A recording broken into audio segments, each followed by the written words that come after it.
Football back for another week. The Red Devils will be on the road at Anderson this coming Friday. They'll finish things out a week from Friday against Harrison, and now we know how the tournament draw looks, as the Red Devils will be home in the opening round when they take on the Newcastle Trojans. We'll talk more about that once we get closer to the sectional tournament. Abe Tawfeek joining us once again this week, and Coach, great to have you again. And thank you. He is a busy man. There's no doubt about that whatsoever. Yeah. But I tell you what, your schedule is in we'll get to football in a minute, but your schedule's full, isn't it? Oh, yeah. It's definitely full. You know, every day I'm running around. I definitely get my steps in the building. You bet. You need to get one of these Fitbits. See? Yeah, I need to. I tell you what, I've been losing weight since I started working here. The building is so much larger than the one I used to work at, and you know, I definitely make my rounds throughout the day. So what do you think, maybe? So I usually put about 10,000 on my watch to think if I can get to 10,000. You're probably 20. I have no clue. But it's close. I've never counted it, but you know, I'm getting my miles in. Yeah, you certainly are. Yeah. Coach, before we talk about Anderson coming up this week, you're down to the final 2 games of the regular season. The tournament's right around the corner. Go back to last week. You make the quarterback change, and Trayshawn is going to be your quarterback the rest of the year. You saw some potential there.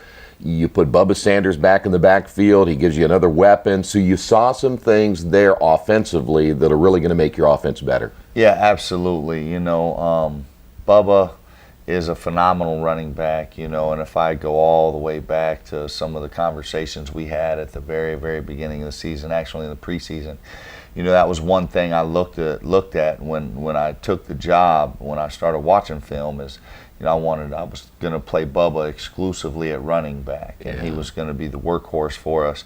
But then, you know, we started getting schools coming in asking about him playing safety, and so I thought that out of the best interest of the kid, we would play him exclusively at safety, in which we did in the Connorsville game.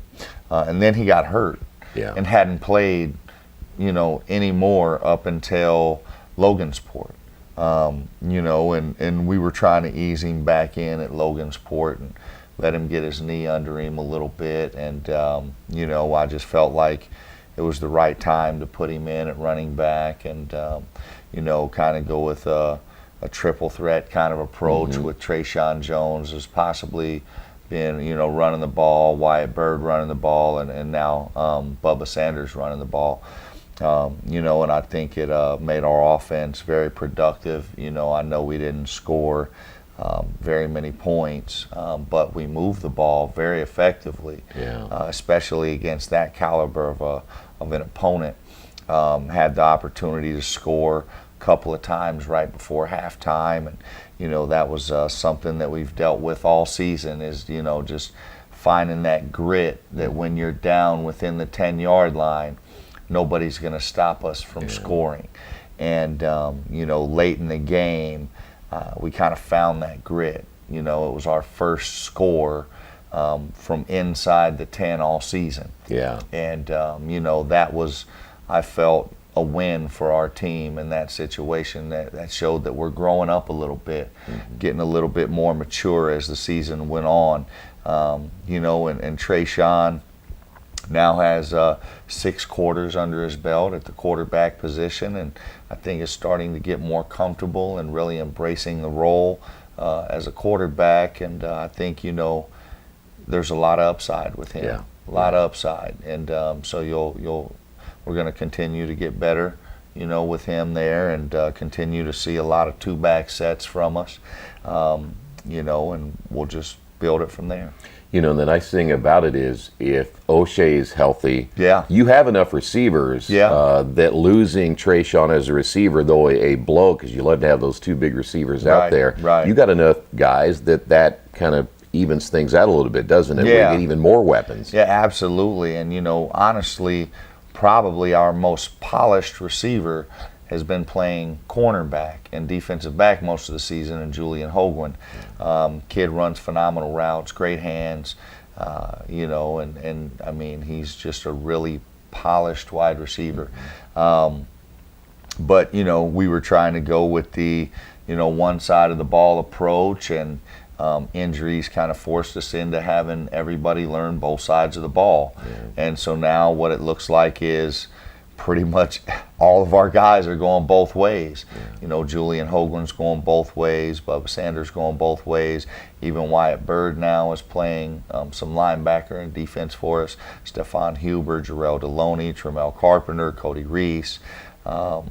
Even on the offensive line, all those guys are turning around and going both ways as well.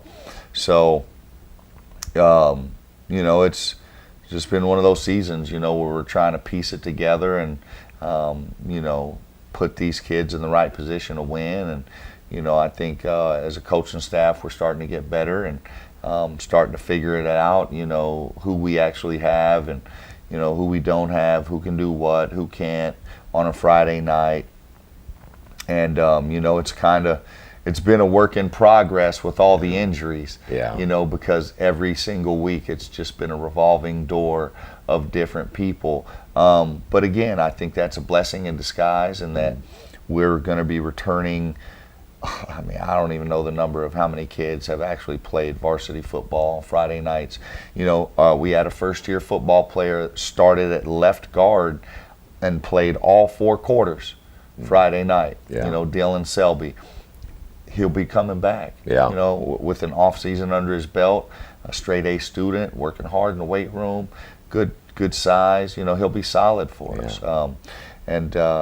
He's just one of many, many, many guys now who have experience under the lights, and will be taking that with us into next year. I would think too they're going to look forward to the off season of what that means to get, and the reason I bring that up, and I travel around to Centerville and the other communities that are a lot smaller than we are, but their big thing was, just like the coach Kyle Padgett over at Centerville, great coach, weight room, and you see that in the off season. And I talked to the players about it. They said we really enjoyed getting in there and, as you say, building up that armor. So it becomes kind of a thing for them that they really want to do. Right, yeah, absolutely. They always say the best workout is the one that the kids are going to do. So, it's all about creating that culture of this is not negotiable. You have to be in the weight room. And not only do you have to be in the weight room, but this is fun. We're going to go in there and you're going to see your body change. It's going to give you more confidence in yourself. And, you're going to be sore and, all those things. But that just lets you know you're working. No pain, no gain. That's right. And I tell you what, we went in there yesterday after practice. And, we ended up having there was only 2 seniors in there. And, man, the kids were jacked. It was, just a bunch of young kids that were in there getting after it in the weight room. I think the message has really hit home. We got to be in the weight room, guys. We have to be. Otherwise, we're going to continue to get hurt. Get banged up, not be able to play all the games. And then underperform during the season. In order for us to achieve our goals and be the football program that we want to be, we have to be in the weight room. And that's going to be the emphasis in the off season. I can't wait until you do. I'd love to see how the progress goes in the off season. It'd be kind of fun to visit with you and see how that goes. Well, I tell you what, our first day in the weight room is going to be the Monday after Thanksgiving break. So, we've already kind of planned for what our off season is going to look like. We'll have the Ben Davis weightlifting competition, I believe, on February 24th, and really get the kids an opportunity to get out of Richmond and, see. The Ben Davis weightlifting competition is it's a very special thing, and it's very unique in that, there's typically about 10 teams that come together, and we're not just any teams. These are 10 of the top teams in the state that bring 50 plus athletes. So we're talking 500 athletes, in a field house competing in the bench, the squat, the power clean, the 40-yard dash, and a tug of war contest that's unlike any other tug of war contest I've ever experienced. I mean, and at my last school, that was something that really opened the kids' eyes, and said, wow, man, look at how these kids are getting after it. These other kids, he's my same age, but, he looks like a man. Yeah. And I still kind of look like I have a boy's body. Yeah. You know, and so that was really a motivating factor in the past, and I believe it'll be a motivating factor here as well. I agree. Yeah. All right, when we come back, we'll talk about Friday night's matchup. Anderson on the road. We'll have the game for you as always here on Radio Troy Digital Sports. We'll talk about what the Indians have coming up next. For the past 35 years, Van Vliet Insurance has built a reputation of bringing a personal touch. That's because at Van Vliet, it's all about you, your needs, your life, and our town. Along with providing quality coverage to individuals, families, and local businesses, we're proud of our community and the opportunity we have to protect your future within it. Van Vliet Insurance, an Erie Insurance representative. Hometown professionals at work for you. Welcome back to today's show. As we mentioned, Anderson coming up on Friday. You know, the Indians are an interesting program. Yeah. There'll be years where, and they've got all kinds of athletes, and they just can't seem to get over that hump consistently. What do you see in the Indians so far from what you've seen this year? You know, I think that kind of summed it up very well. You know, they're a team that goes in and beats Muncie Central, you know, and have just kind of been up and down all season. I think they've got one win. When you turn on the film, they've got some huge kids, some really good-looking athletes, you know, but you kind of wonder if maybe that the season that they've had and, you know, just the history of the program, you know, starts to play a factor in their mental the mental aspect of it, and you know, maybe there's some games they should have won in there that they didn't because, you know, they just haven't won a lot of football games in the past. Yeah. And that plays a factor. But what do I see them? A good football team. You know, I've told my kids already, expect a dogfight. You know, we're 0-7, they're 1-6. You know, and so it's going to be one of those knockdown, drag-out games, or it's going to be a heavyweight slugfest. They're going to give us their best shot, and we better be ready to give them ours. Yeah, and they don't want to lose at home. Right. They probably look at Richmond 0-7. Here's a good opportunity to get back on track. So from a mental standpoint, they think they have a chance to win. So. Yeah, absolutely. You know, I would assume that that's what their thought process is, and you know, our thought process is we're hungry. You know, we want that first win. We've trusted the process. You know, we've gone through the fire, and we're starting to finally get somewhat healthy.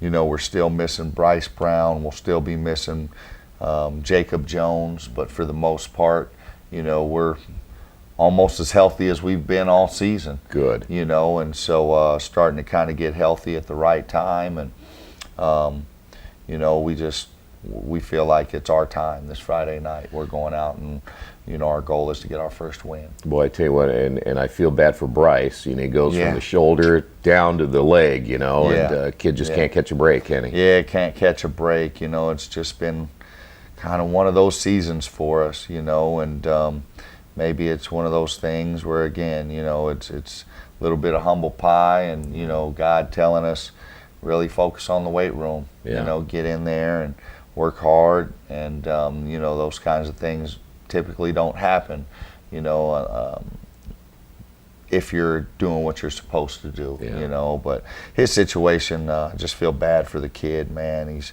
you know, great leader for us, comes out, works hard every day, you know, separated the AC joint in his shoulder in week 2, so he got to play 6 quarters there for us to start the season, and then didn't come back until last week, and then, you know, gets in, and I think it was in the second quarter, you know, went down with an ankle sprain, and you know, he's not in a walking boot or anything, and they actually said he may be able to play this Friday night, but we're going to be cautious. You know, we know that this is a marathon and not a sprint, and you know, we want to make a run at the sectional, so we're going to, you know, try to make sure he's healthy. Him and Jacob Jones are both healthy going into sectional, so we'll be, you know, full strength. Yeah, that'd be great. Well, I'll tell you what, A reminder again, Friday night, if you can't make it to Anderson, we'll have the game for you with the pregame at 6:30. The kickoff will be at 7 o'clock, and hopefully the Red Devils can get their first win. Coach, good to see you again, man. Thank you. All right. Thank you. Abe Tawfeek joining us once again,